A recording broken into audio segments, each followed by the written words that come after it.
Friends, this is Anchal Srivastava. Welcome to TCS academy. आज हम discuss करेंगे लर्निंग के बारे में। लर्निंग से हम क्या समझते हैं, ये चीज़ इम्पॉर्टेंट है। और जो लर्निंग एक कॉन्सेप्ट है, एक चैप्टर है जो कि अक्सर करके सारे जो टीजीटी, पीजीटी या सीटेट, यूपीटेट और साथ में नेट के लिए बहुत ही ज़्यादा इम्पोर्टेंट रोल प्ले करता है। ये सभी एग्ज़ाम्स के लिए इसमें अच्छे खासे इससे क्वेश्चंस ज़रूर आते हैं हमारे पेपर में। तो लर्निंग की जब बात करते हैं, मीन्स सीखना, तो जब हम कोई चीज़ सीखते हैं तो क्या होता है, हमारा जो बिहेवियर है वो मॉडिफाई होता है। जब हम कोई चीज़ लर्न करते हैं तो हमारे बिहेवियर में एक ग्रोथ आता है। हम जब कोई चीज़ सीखते हैं तो हमारे बिहेवियर में एक चेंज आता है। चेंज इन बिहेवियर जो है वही लर्निंग है।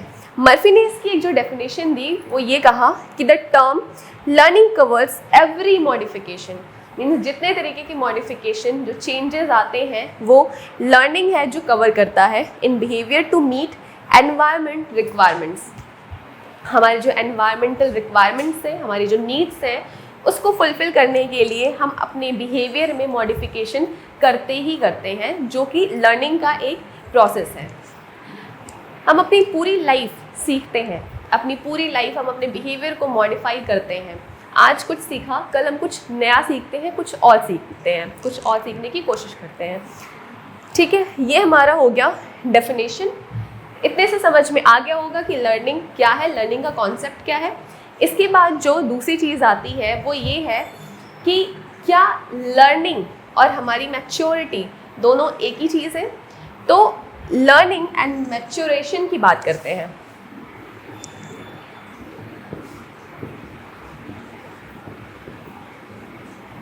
लर्निंग एंड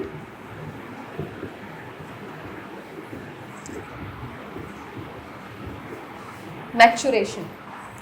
जो लर्निंग होता है वो लाइफ टाइम का प्रोसेस होता है, लेकिन जो मैच्योरेशन होता है वो लाइफ टाइम का प्रोसेस नहीं होता है। मैच्योरेशन से कहीं ना कहीं मतलब होता है जो हमारा फिजिकल ग्रोथ है, हमारा मेंटल ग्रोथ है, ये मैच्योरेशन में आता है। ये यूजी पीजी में भी ये बताया गया है कि ये अंडर ग्रेजुएशन या पोस्ट ग्रेजुएशन की किताबों में आपने पढ़ा होगा कि, और एग्जाम्स में भी आते हैं कि लर्निंग और मैच्योरेशन में क्या डिफरेंस है, क्या अंतर है। तो ये एक बहुत ही बड़ा अंतर है कि लर्निंग लाइफ लॉन्ग प्रोसेस है, जहाँ मैच्योरेशन एक लिमिट तक ही होता है, एक लिमिटेड प्रोसेस है। बॉडी ग्रोथ जो होती है वो एक लिमिट तक ही होती है, वो लाइफ लॉन्ग नहीं चलता। लेकिन जो लर्निंग होती है वो लाइफ लॉन्ग चलता है, और ये मेजर डिफरेंस है लर्निंग और मैच्योरेशन में।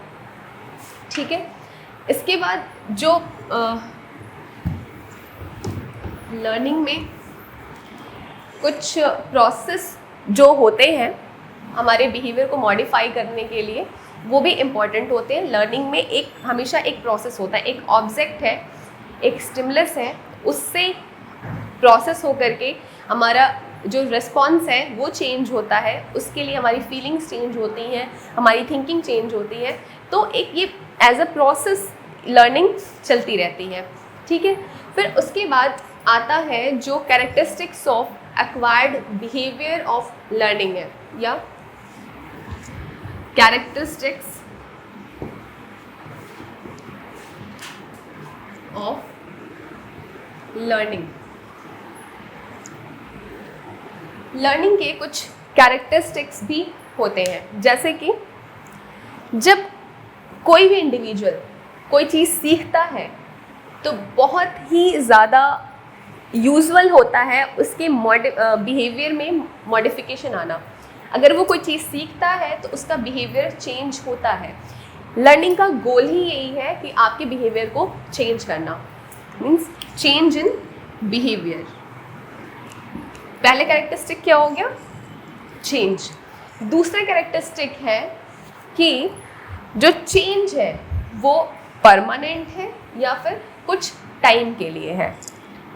तो लर्निंग कहता है कि जब हमारा बिहेवियर जब मॉडिफाई होता है तो या तो वो परमानेंट हो सकता है या तो वो कुछ समय के लिए हो सकता है। तो कुछ समय के लिए हो सकता है। फिर तीसरा जो कैरेक्टरिस्टिक है वो ये, जैसे कि बताया कि लर्निंग जो होती है वो एक लाइफ लॉन्ग प्रोसेस होती है। मैच्योरेशन जो होता है वो एक लिमिटेड समय तक ही होता है। हमारी जो शारीरिक वृद्धि होती है, हमारी मानसिक वृद्धि जो होती है वो एक लिमिटेड है। हमारी जो कॉग्निटिव प्रोसेसेस हैं वो कहीं ना कहीं लिमिटेड हो सकती हैं कि इतने समय तक ही ये चीज़ें आपकी बढ़ेंगी, आपका आईक्यू इतने ही टाइम तक बढ़ेगा, उसके बाद वो रुक जाएगा। लेकिन जो लर्निंग है वो लाइफ लॉन्ग प्रोसेस होता है। क्या होता है? लाइफ लॉन्ग प्रोसेस होता है। और लर्निंग जो है वो यूनिवर्सल प्रोसेस है। यूनिवर्सल प्रोसेस का सेंस ये है कि लर्निंग हर कल्चर में होता है, हर सोसाइटी में होता है, हर देश में होता है। ये यूनिवर्सल होता है, ये हर जगह होता ही होता है। फिर पांचवा जो लर्निंग का कैरेक्टरिस्टिक है कि लर्निंग हमेशा गोल डायरेक्टेड होती है। लर्निंग अगर हो रही है तो किसी न किसी बिहेवियर को चेंज करने के लिए हो रही है, इसका एक गोल होता है। कोई भी सीखना, कोई भी लर्निंग वो एक गोल के साथ ही बढ़ता है और गोल के साथ ही चलता है। लर्निंग में हमारे कुछ एक्सपीरियंसेस भी ऐड होते हैं, ये चीज़ भी होती है इसमें।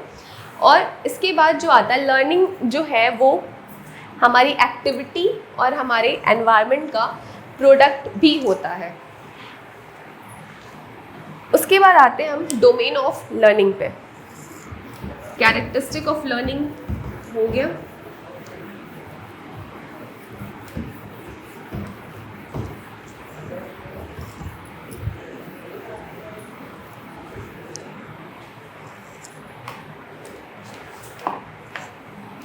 अब आते हैं डोमेन ऑफ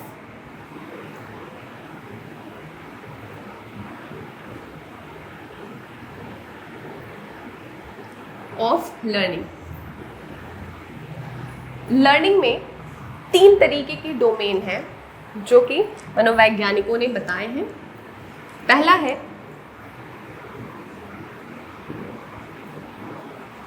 कॉग्निटिव डोमेन। ये बहुत बेसिक है cognitive domain.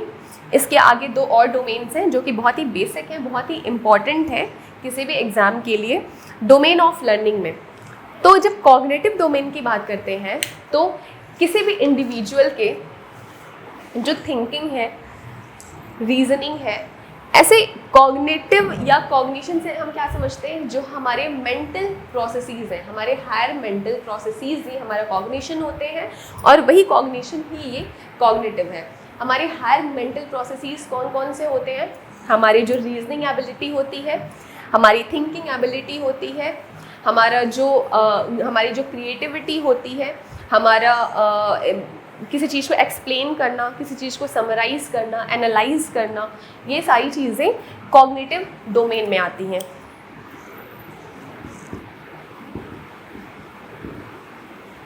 Thinking, reasoning, summarising, ये क्या है? हमारे कॉग्निटिव डोमेन में आती हैं जो कि लर्निंग के लिए बहुत ही इम्पॉर्टेंट होती हैं। दूसरा जो है ये है अफेक्टिव डोमेन। ये एक सीरीज में है। पहले कॉग्निटिव डोमेन ही है, क्यों? क्योंकि सबसे पहले जो शुरुआत होती है वो हमारे कॉग्निटिव प्रोसेसेस से ही होती है।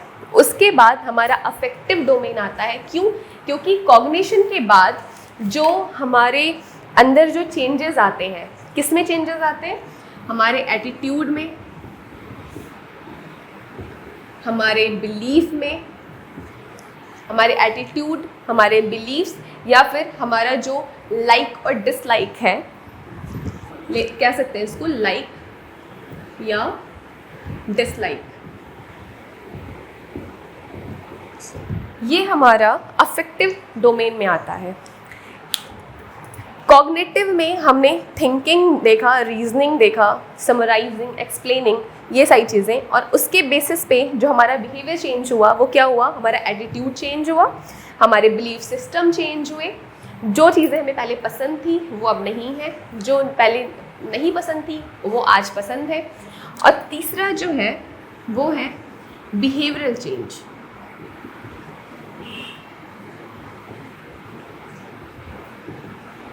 तीसरा है बिहेवियरल चेंज या बिहेवियरल डोमेन। बिहेवियरल में क्या आता है, हमारा जब एटीट्यूड चेंज हुआ, हमारे बिलीव्स चेंज हुए, हमारी लाइक डिसलाइक्स चेंज हुई, तो उसके बेसिस पे हमारी एक्टिविटी, हमारा बिहेवियर भी चेंज हुआ। कैसे? हमने सोचा कि हमें ज़रूरत है फिट रहने की, ये चीज़ ऐसे अगर हम एक एग्जांपल के तौर पे देखें, मुझे फिट रहने की ज़रूरत है, मुझे इसके लिए कुछ डिसीज़न लेना चाहिए। मैंने सोचा कि जो लोग पार्क में जाते हैं, वहाँ पे मॉर्निंग वॉक करते हैं, योगा करते हैं, वो लोग ज़्यादा फिट होते हैं कंपैरिजन टू जो घर में रहते हैं और जो देर तक सोते हैं।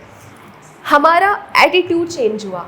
जो हम 9 बजे तक सोते थे, आज अब हमने क्या किया, हमने 6 बजे का अलार्म लगाया, हम 6 बजे उठना शुरू कर दिए। हमारे बिलीव्स चेंज हुए कि 9 बजे सोने से 9 बजे तक जो सोता है उसकी हेल्थ जो होती है वो डिस्टर्ब होती है, लेकिन जो सुबह 6 बजे उठ के मॉर्निंग वॉक पे जाता है वो ज़्यादा फिट रहता है। थिंकिंग चेंज हुई, हमारा एटीट्यूड और हमारे बिलीव्स चेंज हुए। उसके बाद हमने क्या किया, हम सुबह उठे और वॉक के लिए गए, हमने रनिंग भी करी, हमने एक हेल्दी ब्रेकफास्ट भी लिया। तो ये सारी चीज़ें कहाँ आ गई, बिहेवियरल डोमेन में। ठीक है, आई होप कि आपको बहुत अच्छे से समझ में आ गया होगा।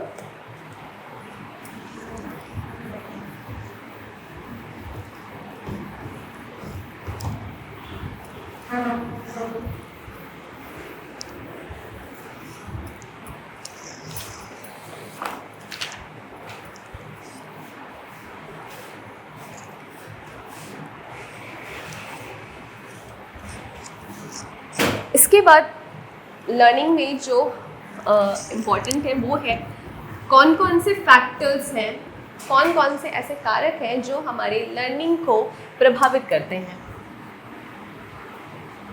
कौन कौन से फैक्टर्स हैं जो हमारे लर्निंग को अफेक्ट करते हैं, लर्निंग को प्रभावित करते हैं। तो ये कई तरीके का हो सकता है। कौन कौन से फैक्टर हो सकते हैं? एक तो लर्नर का फैक्टर हो सकता है, जो सीख रहा है उसका फैक्टर हो सकता है। कैसे? लर्नर का फैक्टर कैसे हो सकता है? लर्नर का फिजिकल और मेंटल हेल्थ कैसा है, ये भी डिसाइड करता है कि लर्नर जो कुछ सीख रहा है वो उसको कहाँ तक एक्सेप्ट कर रहा है और उससे अपने बिहेवियर को कहाँ तक चेंज कर सकता है या कर रहा है। तो लर्नर का जो फिजिकल और मेंटल हेल्थ है ये बहुत ज़्यादा इम्पॉर्टेंट रोल प्ले करता है। एक एग्जांपल लेते हैं कि अगर कोई एक रिटार्डेड बच्चा है, वो कोई चीज़ आसानी से सीख नहीं पाता है, कर नहीं पाता है, ठीक है, फिजिकली भी वो वीक है, मेंटली भी वो वीक है, वो रिटार्डेड है। तो रिटार्डेड मीन्स उसकी आईक्यू थोड़ी कम है, तो वो ये लर्निंग प्रोसेस को कहाँ तक गेन कर पाएगा, कहाँ तक एक्सेप्ट कर पाएगा। ऑब्वियस सी बात है, फिर उससे उसकी लर्निंग प्रभावित होगी। ठीक है, उसके बाद जो दूसरी चीज़ होती है लर्नर की, वो होता है पोटेंशियल, कि लर्नर का पोटेंशियल कितना है किसी भी चीज़ को सीखने के लिए और किसी भी चीज़ को एक्सेप्ट करने के लिए या किसी भी चीज़ को बहुत अच्छे से सीख जाने के लिए और उस पर अपना काम शुरू करने के लिए। तो इसके लिए पोटेंशियल में उसकी एबिलिटी,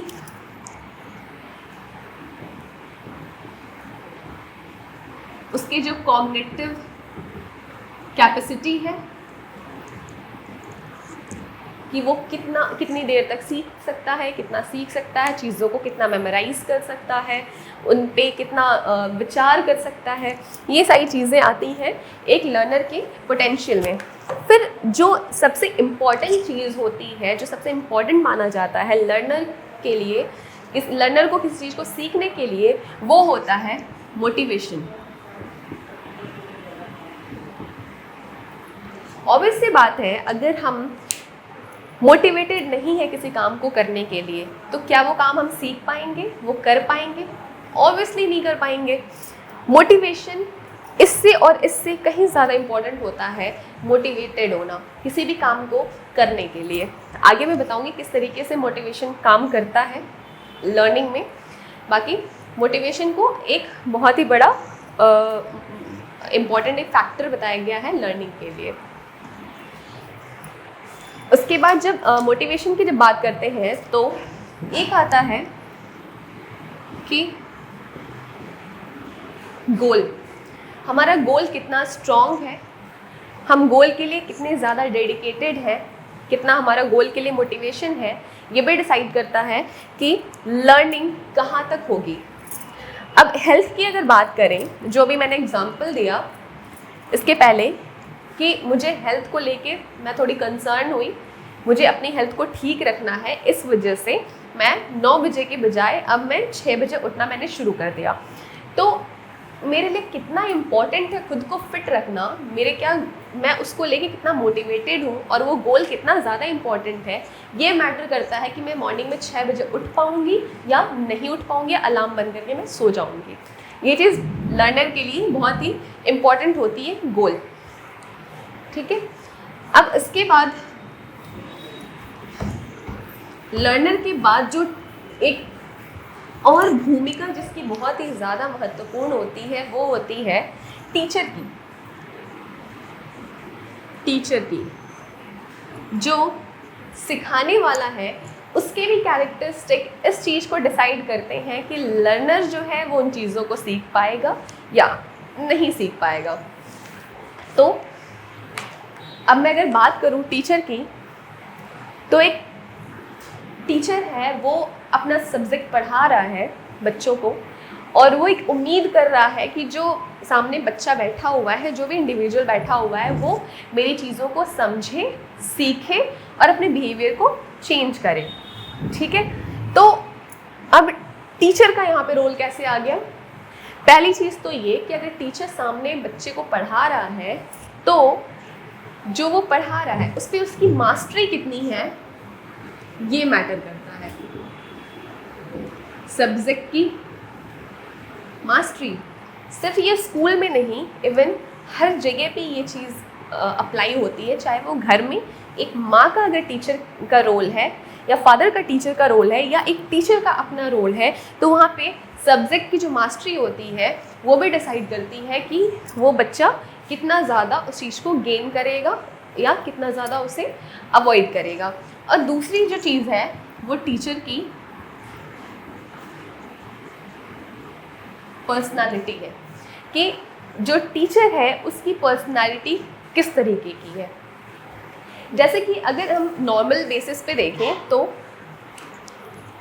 टीचर का बिहेवियर अगर बहुत ही एग्रेसिव है, बहुत जल्दी उतावला हो जाने वाला है, या सामने जो बच्चा बैठा है उसको बहुत जल्दी डांट डपटना और उस अपना एक डोमिनेंट नेचर दिखाना, डोमिनेंट, एग्रेसिव, इरिटेबल, ये सारी चीज़ें जब उसकी पर्सनालिटी में हैं तो ये बहुत इम्पॉर्टेंट हो जाता है यहाँ पे ये देखना कि बच्चा जो लर्न कर रहा है, करने बैठा हुआ है, वो सच में उन चीज़ों को उसी वे में लर्न कर रहा है या उसका एक गलत इम्पैक्ट उस बच्चे पे पड़ रहा है।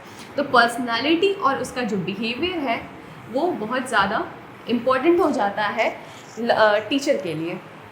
फिर जो तीसरी चीज़ है वो level of adjustment. Level of adjustment means हम जब लर्नर की बात कर रहे थे तो उसके फिज़िकल और मेंटल हेल्थ की बात कर रहे थे, तो सेम वैसे ही टीचर के लिए भी तो फिज़िकल और मेंटल हेल्थ बहुत ज़रूरी है।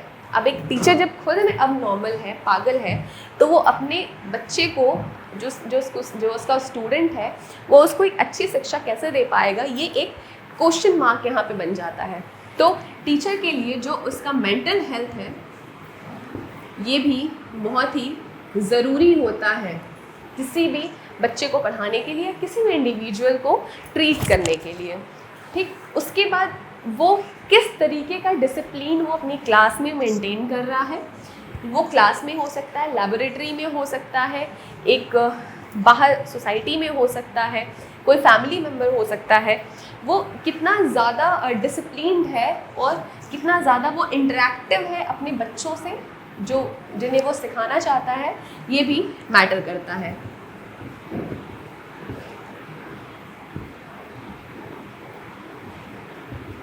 डिसिप्लिन भी मैटर करता है कि जो टीचर है वो अपनी चीज़ों को सही से सिखा पाएगा या नहीं।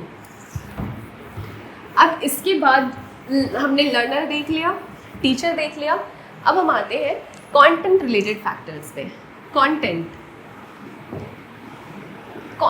कैसा है, टफ है, इजी है, मॉडरेट लेवल का है, ये भी डिसाइड करता है कि जो लर्निंग होगी वो सही होगी, सही प्रोसेस में होगी, या उसका कुछ गलत इम्पैक्ट पड़ेगा या कुछ गलत इफेक्ट पड़ेगा। नेचर क्या है, फिर जो बच्चे को पढ़ाने के लिए जिस तरीके का कंटेंट का जो सिलेक्शन किया गया है, टफ है, मॉडरेट है, वो भी मैटर करता है कि बच्चा उस चीज़ को अच्छे से गेन कर रहा है या नहीं कर रहा है। हमने लर्निंग में बात कर ली, लर्निंग के डेफिनेशन की, कौन कौन से फैक्टर्स हैं जो लर्निंग को प्रभावित करते हैं, इन्फ्लुएंस करते हैं, कौन कौन से डिटर्मिनेंट्स थे, लर्नर कैसा होना चाहिए, टीचर कैसा होना चाहिए, ये सारी चीज़ें हमने एक बेसिक लेवल पे डिस्कस कर ली हैं। नेट के एग्ज़ाम में जो मेन आपका फोकस होगा वो थियोरीज से होगा। नेट के एग्ज़ाम में जो लर्निंग के 5 से 7 क्वेश्चंस जो आते हैं, या कभी एक आता है, कभी 2 आता है, कभी 4 भी आ सकते हैं, तो वो बेसिक जो है वो थियोरीज ऑफ लर्निंग से ही आते हैं। तो इसमें थियोरीज में एक बहुत ही आपने सुना होगा पावलोव का नाम, जो कि एक बहुत ही कॉमन नेम है और बहुत ही ज़्यादा इम्पॉर्टेंट भी है, जो घुमा फिरा करके उससे कोई ना कोई क्वेश्चन पूछ ही लेता है। तो हम पावलोव की बात करते हैं, पावलोव की बात करते हैं। तो पावलोव ने अपनी स्टडी की शुरुआत की कैसे की? पावलोव ने ये किया कि उसने एक लैबोरेटरी में एक कुत्ते को पकड़ा और उसका जो सलाइवा का जो ग्लैंड होता है, सैलिवरी ग्लैंड जिसे बोलते हैं, जहाँ से लार का स्राव होता है, लार जहाँ से निकलता है, यहाँ ऑपरेट करके उसने कुछ ऐसी ही टेक्निक से यहाँ पे कुछ ऐसा लगाया जिससे जब उसका सलाइवा निकलता था तो सैलिवरी ग्लैंड से डायरेक्ट सलाइवा उसमें कंटेन करता था। एक कंटेनर था जिसमें वो उसे कंटेन करता था। और इसमें पावलोव ने क्या किया कि कुत्ते के सामने खाना रखा। बता, जैसे एक कैसे यार, एक कुत्ता है जिसको ऑपरेट करके सलाइवरी ग्लैंड से सलाइवा को कंटेन कर रहे हैं। पावलोव ने ये सारे अपने लैब में किए थे। और इसके सामने जब खाना रखता था तो कुत्ता जो था वो कंटेनर में सलाइवा, मतलब वो सलाइवा गिराता था, वो ऑटोमेटिक वो उस तरीके से सेट किया गया था कि सलाइवा उसका कंटेनर में आता था। ठीक है, खाने को देख करके कुत्ते ने लार का स्राव करना शुरू कर दिया। ठीक, उसके बाद पावलोव ने ये चीज़ कई बार रिपीट की। उसके बाद उन्होंने क्या किया, अब खाने के साथ साथ उन्होंने घंटी का यूज़ करना शुरू किया। जो घंटी होती थी वो खाने के साथ जब उन्होंने देना शुरू किया तो कुछ टाइम तक कुत्ते को नहीं पता था कि घंटी की वजह से उसे लार स्राव करना है, लेकिन वो खाने को देख करके लार स्राव करता था। और खाना, भोजन और घंटी का एक एसोसिएशन बन गया था कि जब भी घंटी बजाई जाती थी कुत्ता ऑटोमेटिक वो लार का स्राव करना शुरू कर देता था। ठीक है, ये स्टडी आप सबने पढ़ी होगी, सब बहुत ही कॉमन सी स्टडी है जो कि सभी ग्रेजुएशन या पोस्ट ग्रेजुएशन में हर जगह इसको बताया जाता है।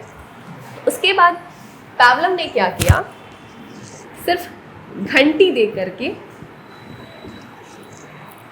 कुत्ता घंटी को ही सिर्फ देख करके वो लार का स्राव करना शुरू कर देता था। उसके सामने खाना नहीं होता था तो भी, क्योंकि कहीं ना कहीं वो एसोसिएट हो गया था इस चीज़ से कि जब घंटी बजेगी तो मुझे खाना दिया जाएगा, और इससे वो सलाइवा सेक्रेट करना शुरू कर देता था।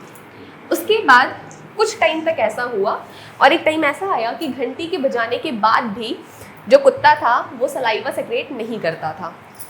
उसके बाद फिर पावलोव ने घंटी और खाने को फिर से एसोसिएट किया। फिर घंटी बजाने के बाद उसे खाना दिया जाने लगा। जब घंटी बज जाती थी तो अब कुत्ते को एक उम्मीद हो जाती थी कि अब उसे खाना मिलेगा, और इस वजह से वो सलाइवा सेक्रेट करना शुरू कर देता था। ये एक जो प्रोसेस था, ये एक्सपेरिमेंट था, ये बहुत कॉमन एक्सपेरिमेंट था, लेकिन इससे जो क्वेश्चंस बनते हैं वो बहुत ज़्यादा ही बनते हैं और बहुत इम्पॉर्टेंट क्वेश्चन होते हैं जो इससे बनते हैं। तो जो कुत्ते का जो सलाइवा था, अभी एक चीज़ मैं आपको पहले समझा दूं कि कभी घंटी बजाई जाने के बाद खाना दिया गया, कभी खाना दिए जाने के बाद घंटी बजाई गई, कभी दोनों को एक साथ ही किया गया। तो इस तरीके से एक सीक्वेंस में उसे किया जाता था कुत्ते के साथ, जिससे वो सलाइवा सेक्रेट करता था। ठीक है, अब इसके जो बहुत इम्पॉर्टेंट नोट्स जो होंगे वो ये कि पावलोव को देखना क्या था, पावलोव देखना क्या चाहता था, उस कुत्ते और भोजन और घंटी के बीच में कौन सा रिलेशन देखना चाहता था। तो पावलोव जो था वो स्टिमुलस और जो कुत्ते का जो रिस्पॉन्स था उसके बीच में एक एसोसिएशन बनाना चाहता था। क्या बनाना चाहता था? एसोसिएशन। कुत्ते और स्टिमुलस कोई भी हो, वो खाना भी हो सकता था और वो घंटी भी हो सकता था, इनके बीच में एक एसोसिएशन बनाता था। और जो इसका रिस्पॉन्स क्या आता था, इसका रिस्पॉन्स जो था वो लार का श्राव था, मीन्स वो सलाइवा सेक्रेट करता था, ये उसका एक रिस्पॉन्स था। इन दोनों के बीच में ये एक एसोसिएशन बनाया गया जो कि पावलोव ने बनाया।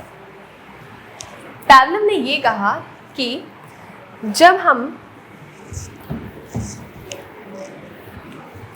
अनकंडीशन्ड स्टिमुलस देते हैं, अनकंडीशन्ड स्टिमुलस, अनकंडीशन्ड स्टिमुलस से क्या मतलब हुआ? अनुबंधित क्या है? अनुबंधित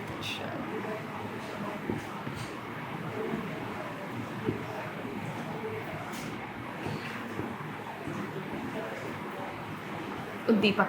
अनकंडीशन्ड स्टिमुलस का सेंस ये हुआ कि ये एक ऐसा स्टिमुलस जिसके लिए किसी तरीके की कंडीशनिंग यानी किसी तरीके की कोई लर्निंग की ज़रूरत नहीं थी। और ये अनकंडीशन्ड स्टिमुलस क्या था? वो खाना था उस कुत्ते के लिए। जो खाना था वो अनकंडीशन्ड स्टिमुलस में आता है। क्यों अनकंडीशन्ड स्टिमुलस में आता है? क्योंकि अनकंडीशन्ड स्टिमुलस को देख करके, उससे एसोसिएशन करके, उसे एक वैसा रिस्पॉन्स जो वो करता था, जो कुत्ता करता था, वो उसे सीखने की ज़रूरत नहीं थी, वो ऑलरेडी सिखाया था। जब हम खाना देखते हैं तो हमारे मुंह में पानी आता है। खाना हमारे लिए अनकंडीशन्ड स्टिमुलस हुआ। क्यों? क्योंकि मुंह में पानी आने के लिए हमें ये सीखने की ज़रूरत नहीं थी। कभी भी बचपन से लेके आज तक अगर मेरे मुंह में पानी आ रहा है, हमें भूख लगी है, तो उस टाइम बहुत ही नेचुरल है हम मुंह में पानी आना खाने को देख करके। तो ये क्या हो गया? अनकंडीशन्ड स्टिमुलस हो गया, और इसी से निकलता है अनकंडीशन्ड बिहेवियर।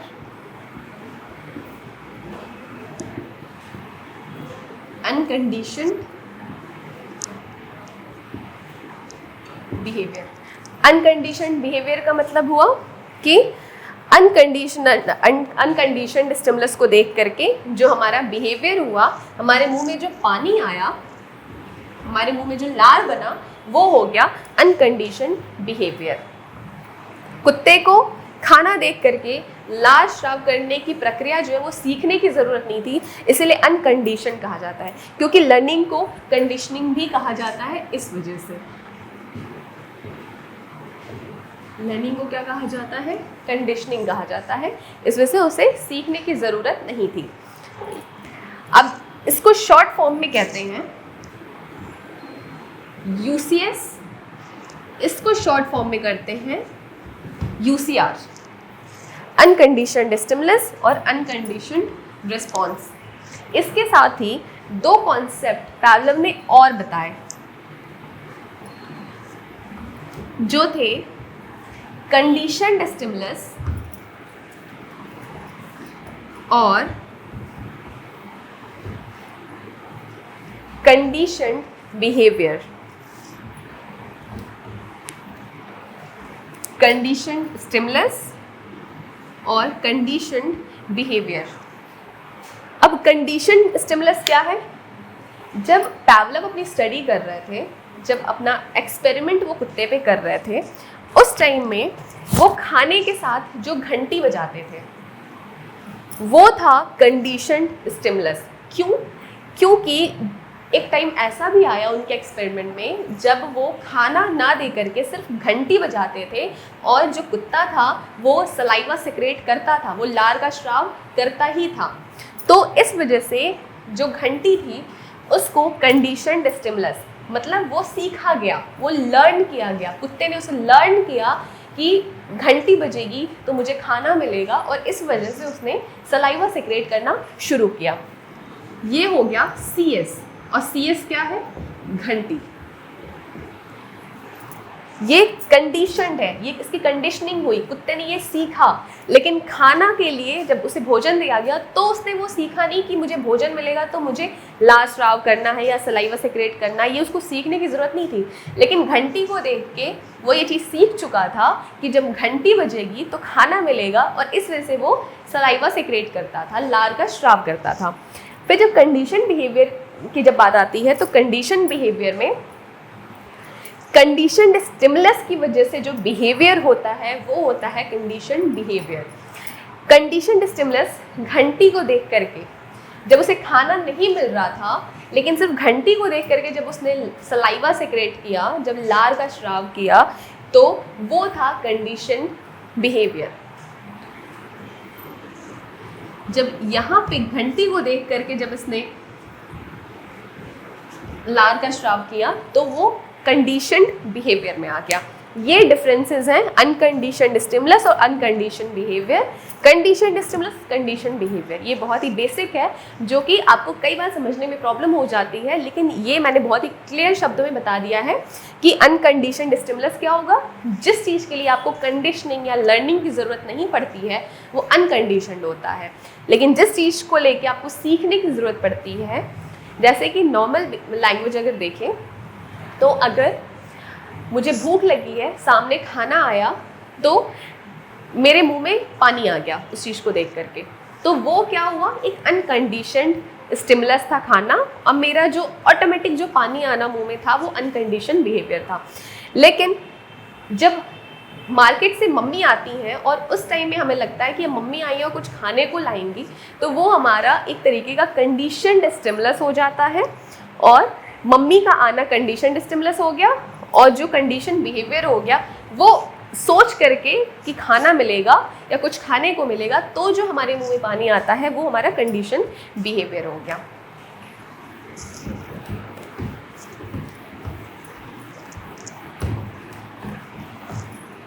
ठीक है, तो हो गया, 4 कंपोनेंट्स मैंने बता दिए।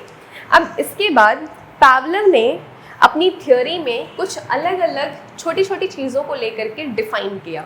जब वो एक्सपेरिमेंट कर रहे थे तो ऐसी बहुत सारी चीज़ें आई जो उन्हें डिफ़ाइन करना पड़ा ताकि आगे की जो जनरेशन वो उस चीज़ को समझ पाए। तो वो क्या क्या चीज़ें थी?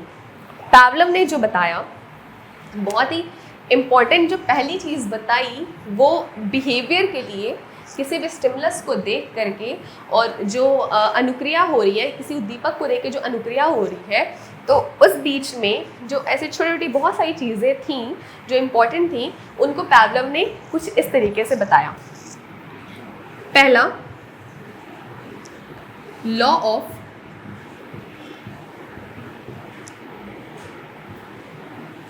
एक्साइटेशन। लॉ ऑफ एक्साइटेशन क्या है? पावलोव ने कहा कि जब कुत्ते को उन्होंने बांध के रखा था, ठीक, तो उस टाइम में वो खाने को देख करके इस तरीके से एक्साइटेड हो जाता था कि वो सलाइवा सिक्रेट करने के लिए बिल्कुल मजबूर हो जाता था। और ऐसे ही जब वो घंटी बजती थी तो क्योंकि उसकी कंडीशनिंग हो चुकी थी कि घंटी बजने पे उसको खाना मिलेगा, तो वो इतना ज़्यादा एक्साइटेड हो जाता था घंटी की आवाज़ सुनने के बाद कि उसके मुंह से सलाइवा ऑटोमेटिक निकलना शुरू हो जाता था। ये है लॉ ऑफ एक्साइटेशन। इसी तरीके से दूसरा जो है law of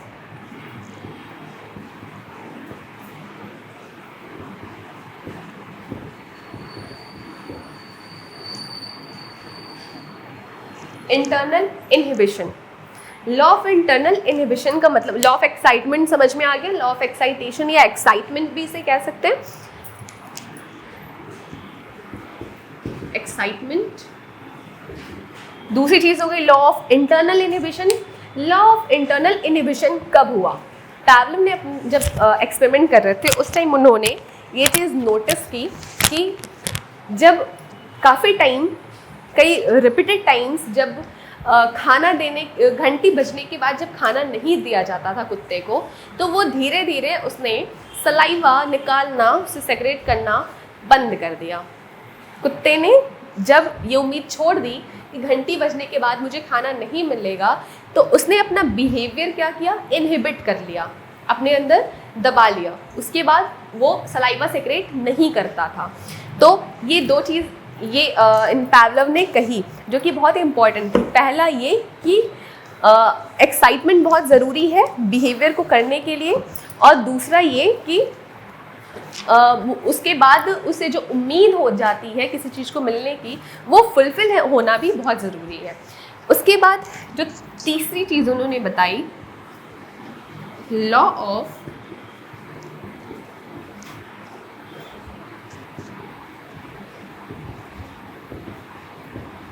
external inhibition. Law of external inhibition का मतलब क्या हुआ कि सिर्फ इंटरनल इनहिबिशन ही नहीं होता था एक्सपेरिमेंट में, एक्सटर्नल इनहिबिशन भी होता था। और वो किस समय होता था? जब घंटी बजाई जाती थी, ऐसे देखें, घंटी बजाई जाती थी, ठीक, और उसके साथ में कोई एक नया स्टिमुलस दिया जाता था, कोई नया उद्दीपक या स्टिमुलस दिया जाता था, तो उस टाइम में क्या होता था? वो सलाइवा सेक्रेट करना कुछ टाइम के लिए कम कर देता था या बंद कर देता था। इसलिए इसे लॉ ऑफ एक्सटर्नल इनहिबिशन, मतलब किसी एक्सटर्नल, ऐसे समझे, किसी एक्सटर्नल, किसी अन्य उद्दीपक से, किसी एक्सटर्नल स्टिमुलस की वजह से उसने जो सलाइवा सेक्रेट करना बंद किया, वो एक्सटर्नल इनहिबिशन में आता है। इसके बाद जो चौथी जो चीज़ है बहुत ही ज़्यादा इम्पॉर्टेंट है, और जो बच्चे नेट की प्रिपरेशन कर रहे हैं उनके लिए बहुत ज़्यादा इम्पॉर्टेंट है, टेम्पोरल सीक्वेंस।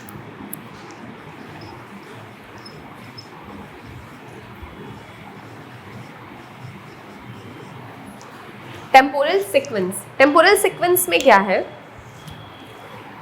कि जब नेट का जो क्वेश्चन आता है तो उसमें एक ये क्वेश्चन पूछता है कि टेम्पोरल सीक्वेंस में कौन सबसे ज़्यादा इम्पॉर्टेंट है, या इस तरीके से पूछ सकता है कि कौन सबसे कम इम्पॉर्टेंट है, या इससे रिलेटेड मिलते जुलते एक क्वेश्चन लगभग हर साल हमें नेट के पेपर में ज़रूर देखने को मिलते हैं। तो हम टेम्पोरल सीक्वेंस देखते हैं क्या है।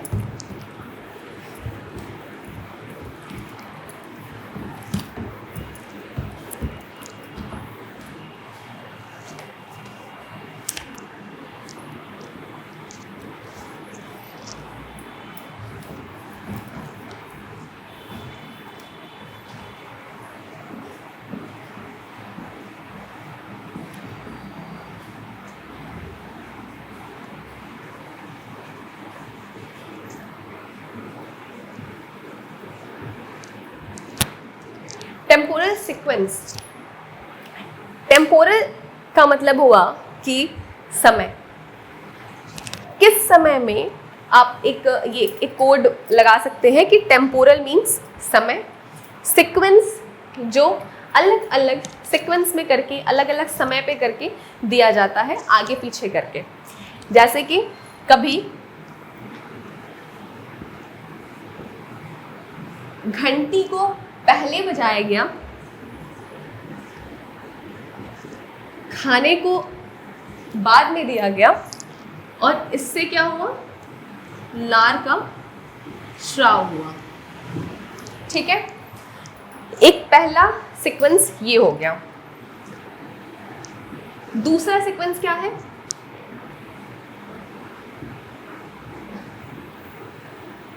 घंटी को पहले बजाया गया और तब तक लगातार बजाया गया, डॉट डॉट डॉट डॉट, तब तक बजाया गया जब तक कि खाना सामने नहीं आ गया, और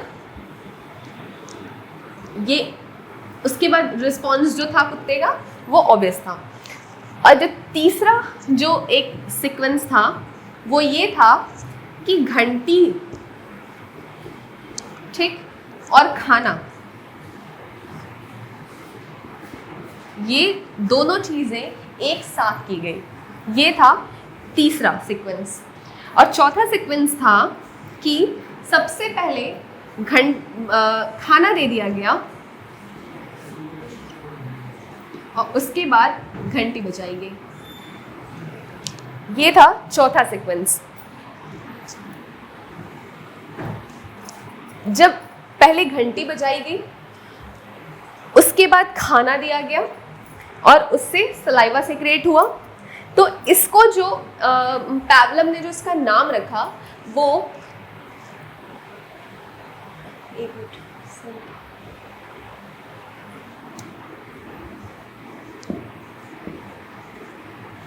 संकेत कालिक क्रम, यानी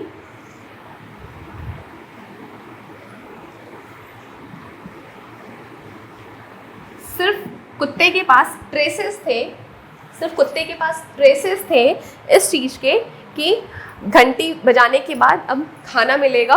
मीन्स घंटी का सिर्फ एक ट्रेस था, मीन्स उसका एक संकेत सिर्फ कुत्ते के पास था कि अब घंटी बजाई गई है और अब खाना मिलेगा।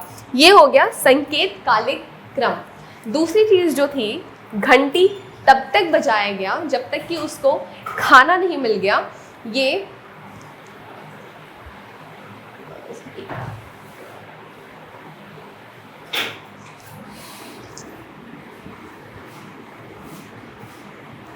डिलेड सीक्वेंस में आता है।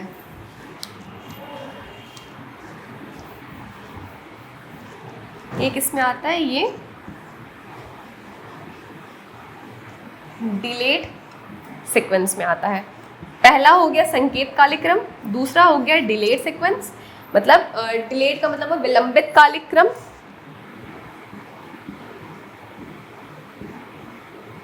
विलंबित कालिक क्रम।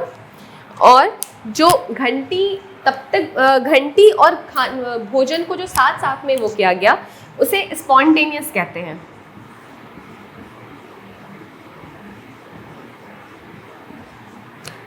स्पॉन्टेनियस कालिक क्रम, ये स्पॉन्टेनियस सीक्वेंस या समक्षणिक कालिक क्रम, मतलब तब दोनों को साथ में दिया गया। घंटी, एक तरफ घंटी बजाई जाती थी और एक तरफ उसे खाना दिया जाता था। और जो चौथा था कि पहले कुत्ते को खाना दे दिया गया और उसके बाद जो घंटी बजाई गई, ये आता है बैकवर्ड सीक्वेंस में।